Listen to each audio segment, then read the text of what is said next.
ये जानते हैं झारखंड की 25 फटाफट बड़ी खबरों को केवल 5 मिनट में। उससे पहले वीडियो को लाइक करके चैनल को सब्सक्राइब जरूर कर दें।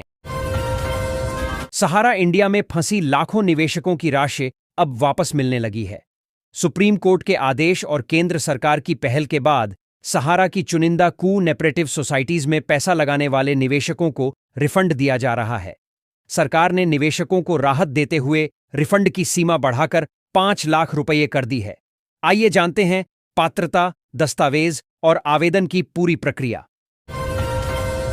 प्रधानमंत्री किसान सम्मान निधि योजना के तहत 20वीं किस्त का भुगतान सफलतापूर्वक पूरा हो चुका है और अब किसान 21वीं किस्त की बेसब्री से प्रतीक्षा कर रहे हैं।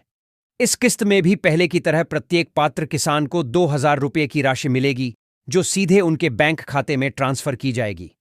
सरकार इस योजना के क्रियान्वयन में पूर्ण पारदर्शिता बनाए रखने के लिए लगातार प्रयास कर रही है। नए और पुराने दोनों प्रकार के लाभार्थियों को इस किस्त का लाभ मिलेगा, बशर्ते वे सभी पात्रता मानदंडों को पूरा करते हों। बिजली बिल माफी योजना 2025 का मुख्य उद्देश्य है कि गरीब और मध्यम वर्गीय परिवारों को बिजली के पुराने बकाया बिलों से राहत दी जाए।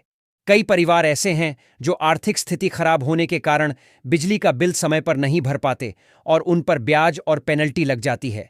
इस योजना के माध्यम से सरकार चाहती है कि ऐसे परिवारों को फिर से बिजली सुविधा का लाभ मिले और बिना डर के नियमित बिल जमा करें। इससे न केवल उपभोक्ताओं को राहत मिलेगी, बल्कि बिजली विभाग को भी समय पर भुगतान मिलने लगेगा। सरकार ने जीएसटी परिषद की बैठक में यह फैसला लिया गया कि अब पैक्ड दूध पर 5% जीएसटी नहीं लगेगा।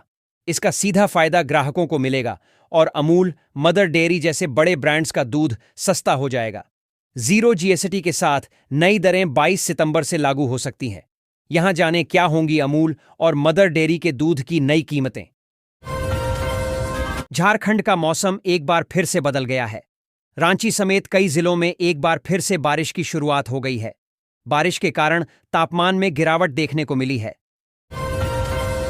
महिलाओं की आर्थिक स्थिति को मजबूत बनाने और उन्हें स्वरोजगार से जोड़ने के लिए मुख्यमंत्री महिला रोजगार योजना की शुरुआत की गई है। इस योजना के अंतर्गत चयनित महिलाओं को सरकार की ओर से शुरुआती आर्थिक सहयोग प्रदान किया जाएगा, ताकि वे छोटे स्तर पर अपना रोजगार शुरू कर सकें। योजना के तहत महिलाओं को पहली किस्त में 10,000 रुपये सीधे उनके बैंक खाते में ट्रांसफर किए जाएंगे। भारत में त्योहारों से पहले आम जनता को बड़ी राहत मिली है।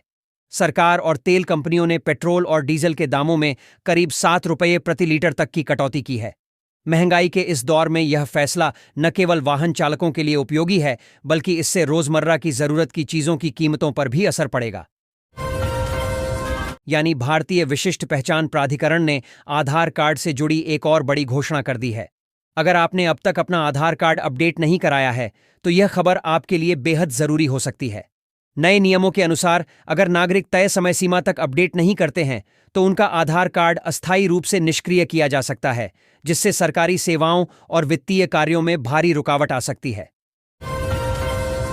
राशन कार्ड भारत में गरीब और मध्यम वर्गीय परिवारों के लिए एक बेहद महत्वपूर्ण दस्तावेज है। इसके माध्यम से लोग सरकार द्वारा चलाई जा रही सार्वजनिक वितरण प्रणाली (पीडीएस) के तहत सस्ते दामों पर खाद्यान्न और अन्य आवश्यक वस्तुएं प्राप्त करते हैं। समय समय पर केंद्र और राज्य सरकारें राशन कार्ड से जुड़ी नीतियों में बदलाव करती रहती हैं, ताकि ज्यादा से ज्यादा लोगों को इसका लाभ मिल सके। हाल ही में सरकार ने एक बड़ा अपडेट जारी किया है, जिसके तहत बीपीएल राशन कार्ड धारकों को अब न केवल सस्ती दरों पर अनाज और अन्य आवश्यक वस्तुएं मिलेंगी, बल्कि इसके साथ साथ त्योहारों पर मिठाई और हर महीने 1,000 रुपये की आर्थिक सहायता भी दी जाएगी। अगर आप भी सोना चांदी लेना चाहते हैं, तो आप आज ही सोना चांदी को खरीद सकते हैं। जैसा कि आप लोगों को मालूम है, खासकर नवरात्रि और दिवाली जैसे त्योहारों पर लोग सोना खरीदना शुभ मानते हैं। यही वजह है कि त्योहारों से पहले सोने की मांग तेजी से बढ़ जाती है। लेकिन इस बार त्योहारी सीजन की शुरुआत से पहले ही सोने के दामों में गिरावट दर्ज की गई है, जिससे ग्राहकों के चेहरे पर मुस्कान आ गई है। हम आपको बताएंगे कि आज के दिन 18 कैरेट, 22 कैरेट और 24 कैरेट सोने के ताज़ा दाम क्या हैं। मुख्यमंत्री हेमंत सोरेन ने कहा कि राज्य को मजबूत और बेहतर बनाने की दिशा में सरकार लगातार प्रयास कर रही है। यही कारण है कि नियुक्तियों के साथ साथ सभी सेक्टरों में लगातार कार्य हो रहे हैं। राज्य का सर्वांगीण विकास हमारी प्रतिबद्धता है। वे गुरुवार को झारखंड मंत्रालय में नगर विकास एवं आवास विभाग के अंतर्गत नवचयनित अभ्यर्थियों के लिए आयोजित नियुक्ति पत्र वितरण समारोह को संबोधित कर रहे थे।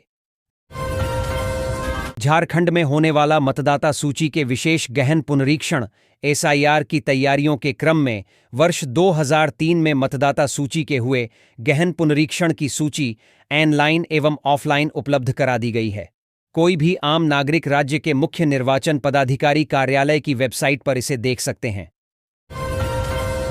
धनबाद में डीएमएफटी फंड के दुरुपयोग का बड़ा मामला सामने आया है। आरईओ ने पहले से बनी हुई 3 सड़कों को दोबारा बनाने के लिए 3 करोड़ रुपए का प्रस्ताव भेजा, जिसे स्वीकृति भी मिल गई थी। जांच के बाद उपायुक्त आदित्य रंजन ने इस गड़बड़ी को पकड़ा और तीनों सड़कों की स्वीकृति रद्द कर दी।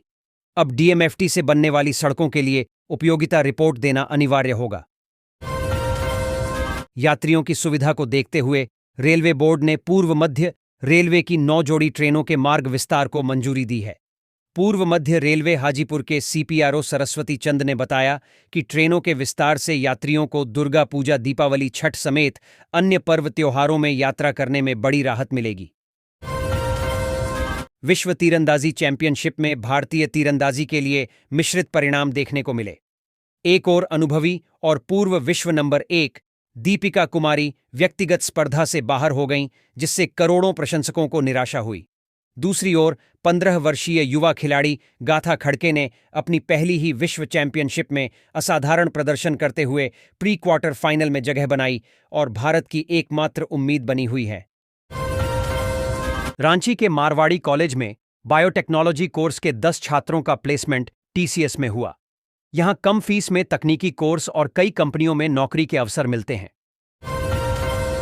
नवरात्रि पर रांची से बेंगलुरु, चेन्नई, पुणे समेत कई शहरों के फ्लाइट किराए दोगुने से ज्यादा बढ़े। ट्रेन में भी 100 से अधिक वेटिंग लिस्ट है। सफर करना महंगा और मुश्किल हुआ है। झारखंड को 2 बुनियादी ढांचा परियोजनाओं की सौगात दी। मंत्रिमंडल समिति ने भागलपुर दुमका रामपुर हाट रेलवे लाइन के दोहरीकरण और Buxar Bhagalpur high speed corridor के 4 लेन वाले मोकामा मुंगेर खंड के निर्माण को मंजूरी दी। झारखंड के मुख्यमंत्री हेमंत सोरेन ने गुरुवार को राज्य के युवाओं को नौकरी की सौगात दी। नगर विकास एवं आवास विभाग में चुने गए अभ्यर्थियों को झारखंड के सीएम ने अपने हाथों से नियुक्ति पत्र सौंपा। इस दौरान उन्होंने Jharkhand tourism development corporation JTDC का लोगो लॉन्च किया। साथ ही सांस्कृतिक दल प्रबंधन प्रणाली एप्लीकेशन ऐप का भी सीएम ने शुभारंभ किया। झारखंड राज्य के लिए एक बड़ी खुशखबरी है। राज्य के 5 अलग अलग जिलों में गोवर्धन योजना के तहत बायोगैस प्लांट लगाए जाएंगे, जिनसे प्रतिदिन 135 घनमीटर गैस का उत्पादन होगा। राज्य में वर्तमान में कुल 42 बायोगैस प्लांट हैं। वर्ष 2003 में हुए मतदाता विशेष पुनरीक्षण के बाद तैयार की गई वोटर लिस्ट ऑनलाइन और ऑफलाइन उपलब्ध है। झारखंड के मुख्य निर्वाचन पदाधिकारी की वेबसाइट पर कोई भी व्यक्ति लिस्ट में अपना नाम चेक कर सकता है। अगर कोई किसी कारण से राज्य के बाहर किसी शहर में रह रहा है तो वह वहां की मतदाता सूची में अपना नाम चेक कर सकता है। झारखंड में पुलिस महानिदेशक डीजीपी की नियुक्ति का विवाद अभी थमा नहीं है।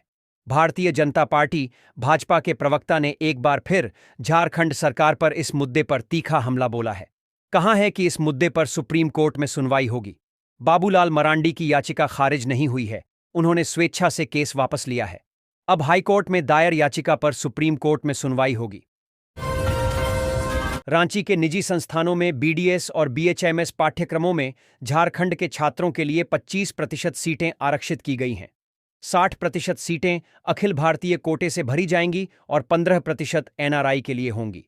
स्वास्थ्य विभाग ने अधिसूचना जारी की है। वहीं एमबीबीएस, बीडीएस और बीएचएमएस की दूसरे राउंड की काउंसलिंग स्थगित कर दी गई है। झारखंड हाई कोर्ट ने ऊर्जा विभाग के 4 बिजली निगमों में सीएमडी और निदेशक की नियुक्ति को लेकर दाखिल याचिका पर विभाग से जवाब मांगा है। अदालत ने सरकार से पूछा है कि क्या बिजली निगमों के निदेशक पद पर सेवानिवृत्त अधिकारी को भी नियुक्त करने को लेकर सरकार की कोई नियमावली है। उक्त नियमावली को कोर्ट में प्रस्तुत किया जाए।